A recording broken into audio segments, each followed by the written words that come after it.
யாழ்ப்பாணத்தில் இருக்கிற சந்தைகளுக்குள்ள இதுல பாருங்க வெங்காயம், உருளைக்கிழங்கு, இதுல இருக்கிறது.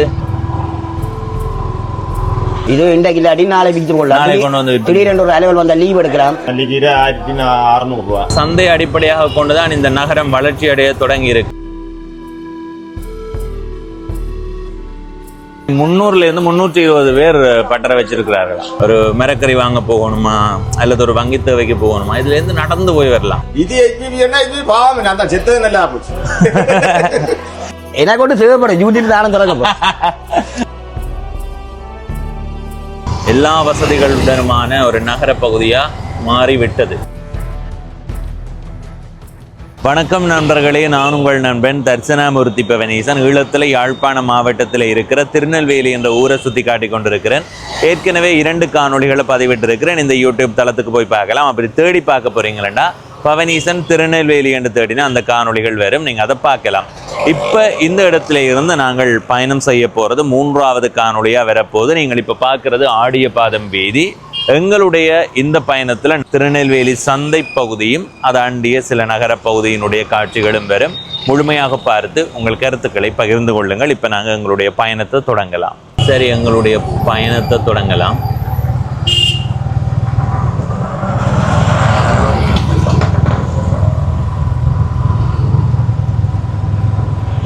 திருநெல்வேலி நகரப்பகுதி என்றாலே பரபரப்பாத்தான் இருக்கும், அதில் மாற்று கருத்தே இல்லை. நாங்கள் இப்போ திருநெல்வேலி சந்தி பகுதிக்கு போய் கொண்டிருக்கிறோம். இடையில் சந்தை இருக்குது, அங்கேயும் போவோம். முதல் இதில் இடப்பக்கம் பாருங்க, பெரிய கட்டட தொகுதி, மேலே ஒரு திருமண மண்டபம் இருக்குது.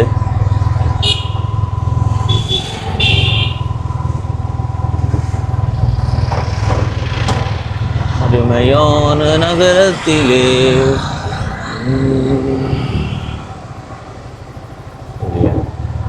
நாங்கள் இப்போ திருநெல்வேலி சந்தை பகுதிக்கு வந்துட்டோம். இதில் ஒரு போய் சந்தையை பார்த்து கொண்டு வருவோம். உள்ளுக்கு எங்க வாகனம் விடலாம், வாகனம் விடுறதுக்கு இடம் இருக்கா?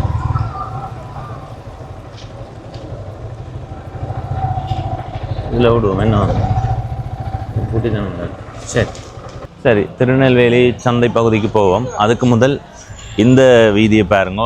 இந்த வீதி இப்போ இப்படி இருக்குது, ஆனால் இன்னும் கொஞ்சம் வேலைக்கு இன்னும் கொஞ்சம் வேலைக்கு வந்திருந்தா இன்னும் அதிகமான பரபரப்பு இருந்திருக்கும். இந்த பகுதியில் கடை தொகுதி, அதே மாதிரி இந்த பகுதியிலையும் அப்படியே கடைகள் இருக்குது. அப்படியே பாருங்க, நிறைய வாகனங்கள் வந்து நின்று மரக்கறிகளை வாங்கி கொண்டு போகுது, வாழைக்குலைகளை வாங்கி கொண்டு போகுது. சரி சரி சரி, சந்தையில் இருக்கிறவர்கள் இதை கொண்டு போய் கடையில் போட போயிடுமாம். சரியா, அங்கே அந்த இடத்துல பாருங்க நிறைய உருளைக்கிழங்குகள் அப்படி இப்படி அந்த மாதிரி இந்த மாதிரி என்று இருக்குது. சரியா, நாங்கள் இப்போ உள்ளுக்கு போயிடுவோம். வாங்க, வாழைக்குலை சந்தையை கீழே போய் சுற்றி பார்த்துட்டு வந்து, என்னென்னா நாங்கள் வந்த நேரமும் கொஞ்சம் பிந்தி போச்சு. இதுவே கொஞ்சம் வேலைக்கு வந்திருந்தா அதிகமான பரபரப்பை பார்த்துருக்கலாம். ஆனால் நாங்கள் பரபரப்பு இல்லாத நேரம் வருவோம்னு தான் வந்தது. வாங்க,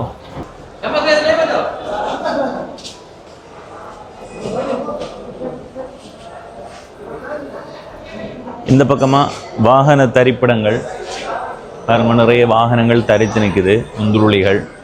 சரியா, அதே மாதிரி எப்படியே திரும்பி முன்னுக்கு பாருங்க, நாங்கள் மேலே மரக்கரை சந்தை பகுதிக்கு போவோம். அதுக்கு முதல் இந்த பகுதியை பாருங்க. இதில் நிறைய வாழைக்குலைகள் கொண்டு வந்து விவசாயிகளால் கொடுக்கப்படும். அதை இங்கே இருக்கிறவர்கள் வாங்கி கொண்டு போய் சில கடைகளுக்கு போடுவார்கள். சில பேர் அதை வெவ்வேறு பகுதிகளுக்கு கொண்டு போய் விநியோகம் செய்வார்கள். இதில் வாழைக்குலை ஏற்றி கொண்டிருக்கிறார்கள். இங்கால நிறைய கடைகள் இருக்குது. இதெல்லாம் நீங்கள் பார்த்த இடங்கள் தான். நாங்கள் திருநெல்வேலி என்ற ஊரை பதிவு செய்யும் போது சந்தை பகுதியை காட்டாமல் போக முடியாது, அதனால வந்து காட்டி இருக்கிறோம். இதில் என்ன எழுதியிருக்கு? கூறி விற்கும் இடம் அறிவித்தல். இவ்விடம் விவசாயிகள் தங்களது உற்பத்தி பொருட்களை கூறு விலை மூலம் விற்பதற்காக ஒதுக்கப்பட்டுள்ளது. எனவே கூறி விற்க விரும்பும் விவசாயிகள் இத்தராசில் நிறுவை செய்து விற்க முடியும். அங்க தராசு இருக்கு. அங்க இருக்கு தராசு. கீழே இருக்கிறது தான் கூறி விற்கிற இடம். அதே மாதிரி மேல் பகுதி பிரதேச சபையில் அனுமதி பெற்ற விவசாயிகள் மற்றும் மாடியில் இடம் ஒதுக்கப்பட்டுள்ள உழவர் சந்தையில் தங்களது உற்பத்தி பொருட்களை விற்பனை வரியின்றி இடவாடகையினை மட்டும் செலுத்தி விற்பனை செய்ய முடியும் என்பதை தயவுடன் அறிய தருகிறோம். நல்லது. இந்த சந்தைக்கு முன்னுக்கு அதுல ஒரு வீதி போனதில்லை. அந்த வீதி பள்ளிக்கூட வீதி, சைவ பாடசாலை வீதி, திருநெல்வேலி. சரி, இப்ப மேல போவோம். மரக்கறி சந்தைக்கு வாங்கோ.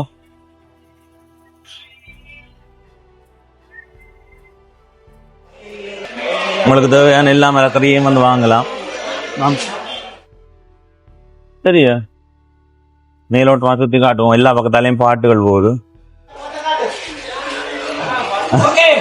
அங்க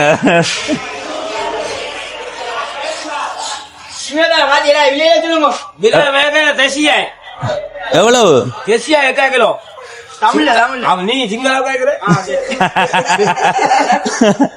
ஐயா, எவ்வளவு காலம் சந்தை வச்சிருக்கீங்க? நான் வந்து 98ஆம் ஆண்டு வந்தேன். 98. உங்க ஊர்? ஊர் வந்து ஊரல். சரி, எப்படி சுத்தி கொண்டு வருவோமா? அளவு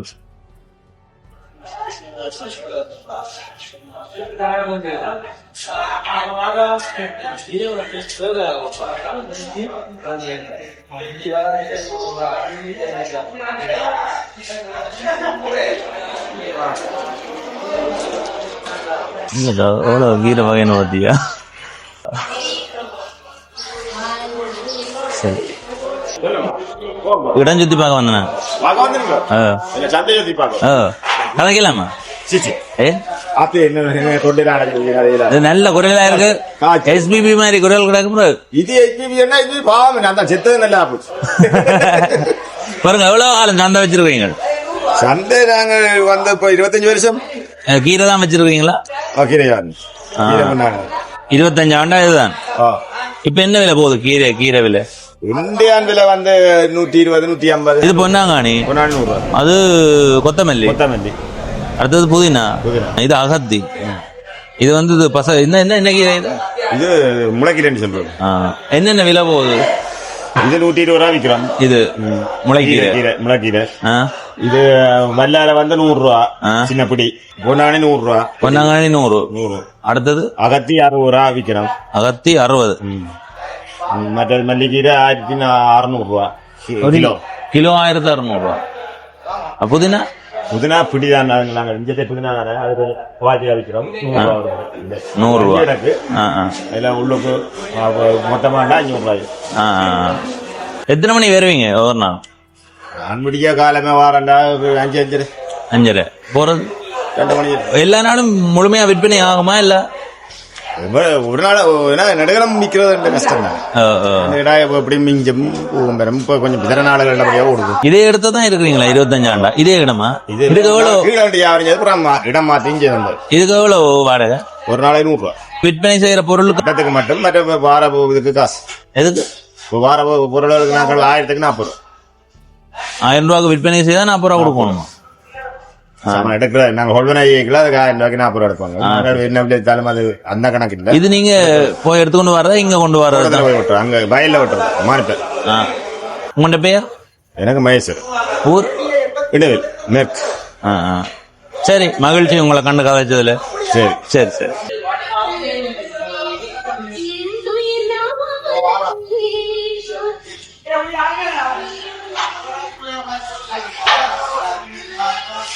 இதுல நிறைய பேர் பட்டறை வச்சிருக்கிறார்கள்.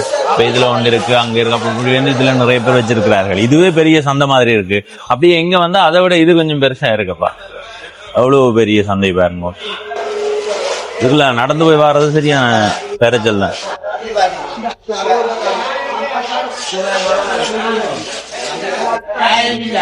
என்னன்றாவா போய் வர? சரி, நட போயிடும். இப்படி மேலோட்டமா உங்களை சுத்தி காட்டுறோம். இப்படி வாங்க.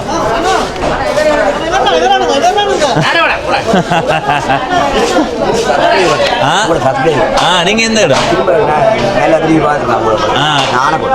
நீங்க சந்தை வச்சிருக்கீங்க? எவ்வளவு காலம் செய்யறீங்க? கிட்டத்தட்ட நான் சின்ன வயசுல இந்த சம்பளத்தை வந்து ஏர் எடுத்து போட்டு 19 வயது 20 வயதுல வந்து இப்போ தனியாக வியாபாரம் செய்யுது. தனியா செய்யறீங்க? எவ்வளவு ஆண்டு தனியா எடுத்து? கிட்டத்தட்ட இடையில முந்தி செய்யலாம், அப்புறம் இடையில விட்டு இப்போ ஒரு 5-6 வருஷமா இப்போ செய்யும். சரி. இது எவ்வளவு அளவு பட்டறை என்ற அளவு? இதுதான் ஒரு பட்டறை. கிட்டத்தட்ட ஒரு 4.5 அடி அப்படி ஒரு மணிக்கு நீளம் ஒரு 5 அடி வரும். இதுக்கு எவ்வளவு? ஒரு நாளைக்கு 100 ரூபா. ஒவ்வொரு நாள். நீங்க என்ன மரக்கரை கேட்குறீங்க? நான் உள்ளி அப்பளம் இடத்தை பாருங்க. வாங்க வாங்க அண்ணன் இடத்தை பாருங்க. சரி, இதுதான் அண்ணாவினுடைய இடம். என்னென்ன பொருட்கள் இங்க கொண்டு வந்து வைக்கணும் நீங்க? நான் உள்ளி அப்பளம் புளி மிளகாத்தூள் மோர் மிளகாய் இங்கே சொப்பிங் பேக் ஐட்டாங்க. இதுதான் இவ்வளவு தான் காலங்காலமா செய்யறீங்களா இல்ல எடுக்கிற மாத்திரதா? இல்ல இவ்வளவு தொடர்ந்து இதே சாமான் நம்பிக்கங்க. எவ்வளவு ஆண்டா இதே செய்யறீங்க? ஒரு 5 வருஷம். அதுக்கு முதல் ஒரு கடையில சம்பளத்தில் நான் உருளைக்கிழங்கு கடையில். சரி சரி. ஆனா இது வந்து இந்த பழுதுபடுற நிலைகள் இருக்காதல்ல? மரக்கறி என்று வரும்போது மிஞ்சுறது வந்து ஒரு கழிவுல போகும், நட்டம் வரும். இது இன்றைக்கு இல்லாட்டி நாளை விற்று கொள்ளலாம். திடீரென்று ஒரு அலுவல் வந்தா லீவ் எடுக்கலாம்.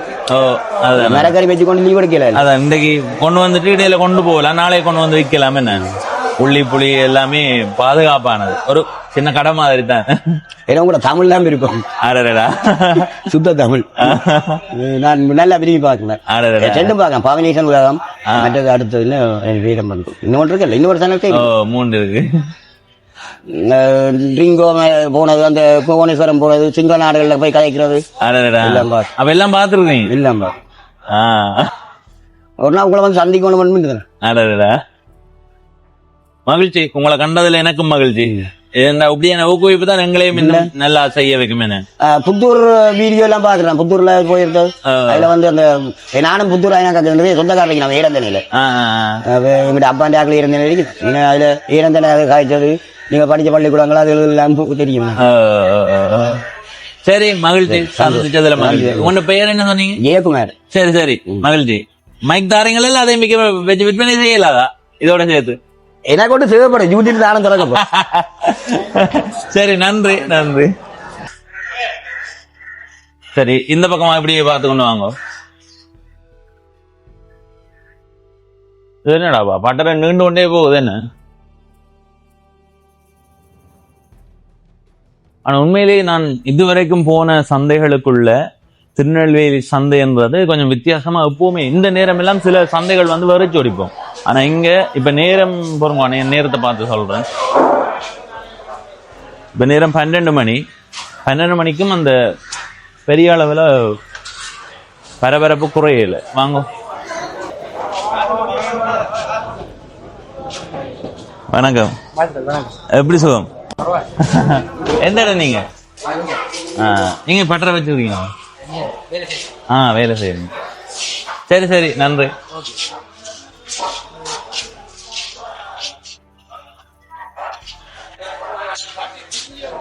ஐயா, இதுக்கு எத்தனை பட்டறை இருக்கு?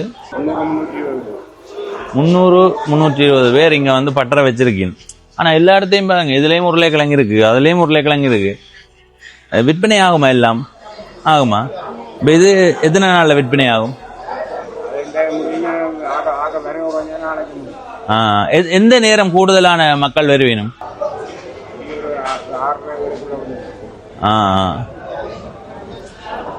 சரி ஐயா, சரி.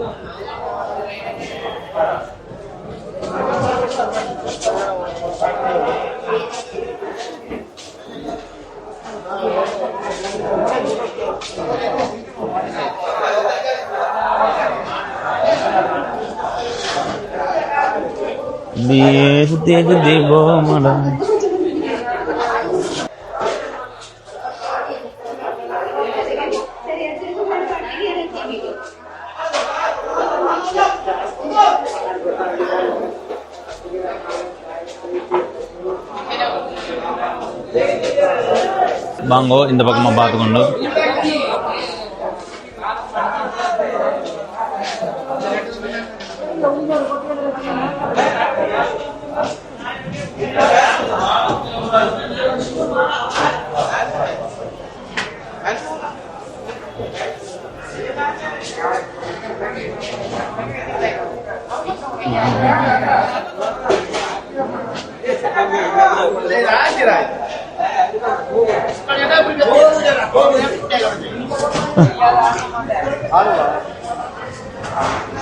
சரி, இப்ப திருநெல்வேலி சந்தையை வந்து உங்களுக்கு சுத்தி காட்டினான். அதுல ஒரு ஐயாட்ட கேட்டனாங்க, ஐயா இதுல எவ்வளவு பேர் பட்டறை வச்சிருப்பார்கள். இந்த பட்டறைன்றது இப்ப கூடுதலா சந்தை வச்சிருக்கிறவர்களுக்கும் பெரும்பாலா தெரிஞ்சிருக்கும்.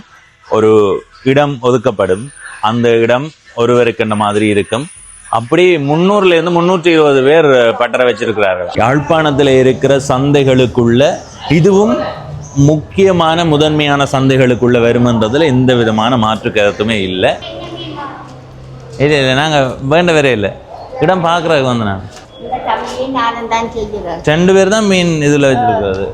கோழி இறைச்சி, எந்த இறைச்சிகள் இதுக்கு மேலே போகணுமா? ஓ, அப்போ இருக்கா, மேலே போயிடுவோம் வாங்க. இதில் மீன் அதில் 2 பேர் தானே வச்சுருக்கணும்.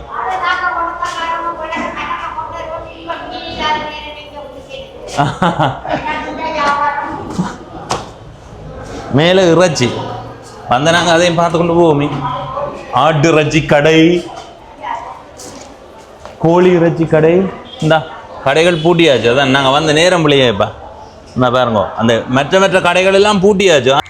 இதில் பாருங்க, வெங்காயம், உருளைக்கிழங்கு, அது இது அப்படி இப்படி என்று நிறைய இருக்குது. அப்படி எந்த பக்கம் பாருங்க, நாங்கள் கொஞ்ச நேரம் நின்றா வாகன போக்குவரத்துகள் எந்த அளவுக்கு இருக்குன்றதை காட்டலாம். ஆனால் நாங்கள் இனி அதை பதிவு செய்யலை. நாங்கள் போக போகிறோம். இதுவே ஒரு 6 மணி 7 மணி 8 மணிக்கு முன்னம் வந்தால் இந்த இடம் சரியான பரபரப்பாக இருக்கும். நாங்கள் பல தடவைகளில் வந்திருக்கிறோம்ல, அதை வச்சு சொல்கிறோம். சரி, இனி அடுத்த கட்டமாக போவோம். சந்தை பகுதியை பார்த்துட்டு அடுத்த கட்டமாக பயணம் செய்கிறோம். இது பாடசாலை வீதி, சந்தைக்கு போகிற அந்த வீதி பாடசாலை வீதி. இதில் இடப்பக்கம் பார்த்து கொண்டு வாங்க. இது சந்தை கட்டடத்தில் இருக்கிற கடை தொகுதிகள். இதுக்கு மேலே தான் சந்தை இருக்கு. நவீன சந்தை திருநெல்வேலி பாருங்க, எத்தனை கடைகள் உண்டு பாருங்க. அரிசி, மா, சீனி, இந்த இதுக்குள்ளாலேயும் போகலாம் சந்தைக்கு. நாங்கள் மற்ற பக்கத்தால் போனாங்க, முன்பக்கத்தால்.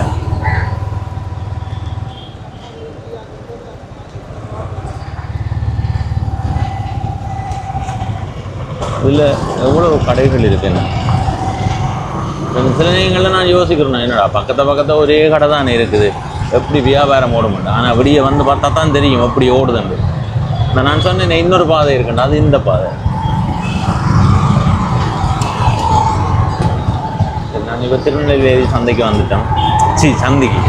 சந்தைக்கு போய் வந்ததால சந்தை கண்டு திருநெல்வேலி சந்தைக்கு வந்து இப்போ நாங்கள் இடப்பக்கம் திரும்ப போகிறோம். சரியா?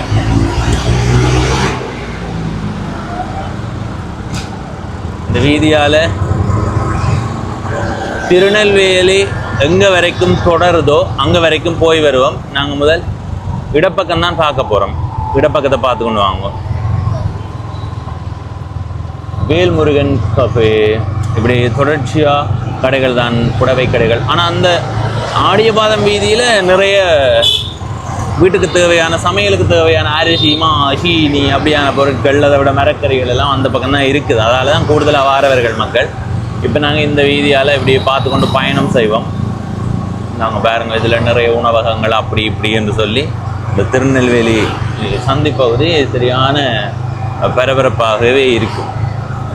நிறைய கடை தொகுதிகளும் கட்டடங்களும் புதுசாக வந்து கொண்டே இருக்குது. நான் பாருங்கள், இதில் 2 கட்டடம் வந்து கொண்டு இருக்குது.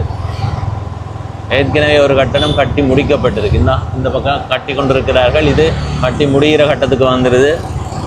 இதே நான் சொல்கிறேன்னா எவ்வளவு பரபரப்பாக இன்னும் போக மாறமண்டி யோசிச்சு பாருங்க. சரியா? இதில் பூக்கடை, திருநெல்வேலி சந்தி பகுதிக்கு வந்தால் நீங்கள் என்ன தேவையோ அதை நிறைவேற்றி கொள்ளலாம். அந்த அளவுக்கான எல்லா வசதிகளுடனுமான ஒரு நகர பகுதியாக மாறிவிட்டது. முன்பு சந்தை அடிப்படையாக கொண்டுதான் இந்த நகரம் வளர்ச்சி அடைய தொடங்கி இருக்கும். அதில் மாற்று கருத்தே இல்லை. ஆனால் இன்றைக்கு பாருங்கோ, சந்தையை விட இன்னும் பல கட்டடங்களும் கடை தொகுதிகளும் புதுசாக வந்து கொண்டே இருக்குது. இடப்பக்கம் தான் உங்களுக்கு காட்டி கொண்டு பயணம் செய்கிறோம்.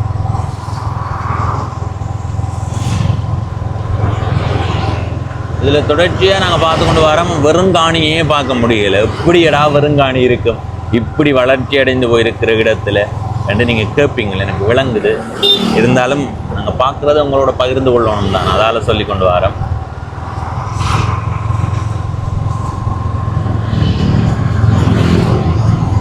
சரி, நான் பாருங்க.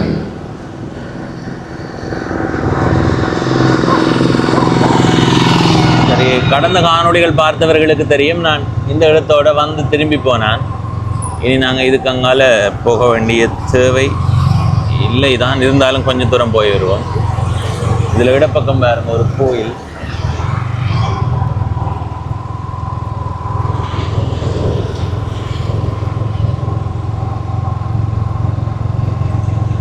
இதுவும் திருநெல்வேலி தான், அதனால் எவ்வளோ தூரத்துக்கு திருநெல்வேலி இருக்கோ அங்கே வரைக்கும் போயிடும்.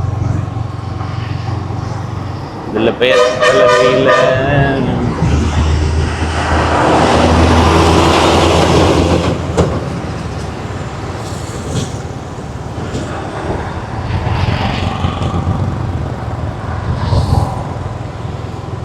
சரி, நாங்கள் இப்போ திருநெல்வேலியை தாண்டி விட்டோம். இனி நாங்கள் திரும்பி போவோம். திரும்பி சந்தி பகுதிக்கு கிட்ட போய் குறுக்கால் ஒரு வீதி போதும், அந்த வீதிக்கு நாங்கள் போகவே இல்லை, அங்கே போவோம். சரியா? இதில் அப்படியே வேகமாக பயணம் செய்வோம். ஏற்கனவே பார்த்து கொண்டு வந்தது தானே. திருநெல்வேலியினுடைய, அதாவது இந்த வீதியினுடைய இடப்பக்கத்தை நாங்கள் அடுத்த கட்டமாக காட்டுறோம். இப்போ அந்த குறுக்கொழுங்கைக்குள்ளே போவோம். சரி, நாங்கள் இப்போ இதில் வெள்ளப்பக்கம் போகிற குறுக்கு வீதிக்குள்ளே போக போகிறோம். குறுக்கு வீதி ஊடாக போய் மற்ற பகுதிகளை பார்ப்போம்.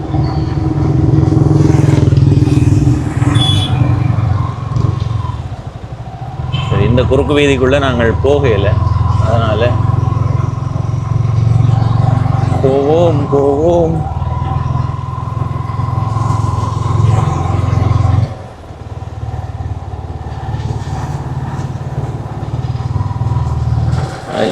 இந்த மாதிரி இடத்துல வாழ்கிறவர்களுக்கு என்ன சிரமம், என்ன போக்குவரத்து செலவே சரியான குறைவாக தான் இருக்கும். ஒரு மரக்கறி வாங்க போகணுமா அல்லது ஒரு வங்கி தேவைக்கு போகணுமா, இதுலேருந்து நடந்து போய் வரலாம், மிக கிட்டவாக இருக்குது. அதான் சொன்னேனே, இந்த ஊர் வந்து சிறப்பாக தான் இருக்குது பார்க்க. நாங்கள் ஒரு குறுக்கு வீதிக்கு வந்திருக்கிறோம். இந்த வீதிக்கு வராட்டி இந்த பள்ளிக்கூடத்தை பார்த்துருக்கவே முடியாதுடா. இந்த இதில் இருக்கிறது பரமேஸ்வரா வித்தியாலயம் திருநெல்வேலி. சரியா? முழுமையாக கனதூரம் போக தேவையில்லை, இடையில திருப்பி கொண்டு தான் வர போகிறோம். இதில் ஒரு கோயில் இருக்குது. இது ஒரு என்ன கோயில்? என்ன கோயில்? ஐரவர் கோயில். இதில் இந்த கொஞ்சம் தூரம் போயிடும், கன தூரம் இல்லை, கொஞ்சம் தூரம்.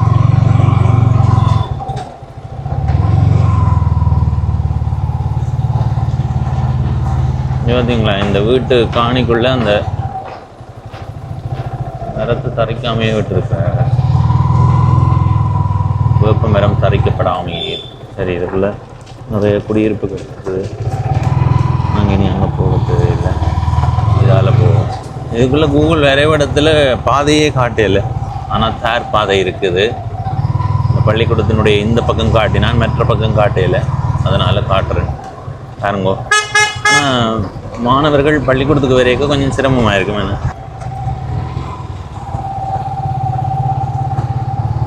பாருங்க, நாங்கள் இப்போ சந்தை பகுதிக்கு வந்துட்டோம்.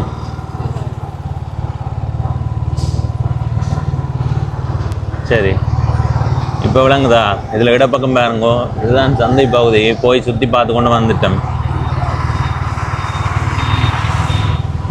இதால் இந்த பக்கம் போனால் திரும்பவும் சந்தைக்கு போகலாம். சரி மக்களே, இப்போ இந்த காணொளியில் இருந்து விடைபெறுகிறேன். இந்த திருநெல்வேலி சந்தை பற்றி உங்களுடைய கருத்தை பகிர்ந்து கொள்ளுங்கள். ஒரு 20-25 ஆண்டுகளுக்கு முன்பு இந்த திருநெல்வேலி சந்தைக்கு வந்தவர்கள் இப்போ எப்படி மாறி போயிருக்கு, அதே சனத்தொகையோடு இருக்கா அல்லது இதை விட பரபரப்பாக இருக்குமா, பட்டறை வச்சிருக்கிறவர்களுடைய எண்ணிக்கை தொகை எப்படி இருக்குது என்றதையெல்லாம் எங்களோட பகிர்ந்து கொள்ளுங்க. திருநெல்வேலியினுடைய அடுத்த பக்கங்களை அடுத்தடுத்த காணொளியில் காட்டுறோம்.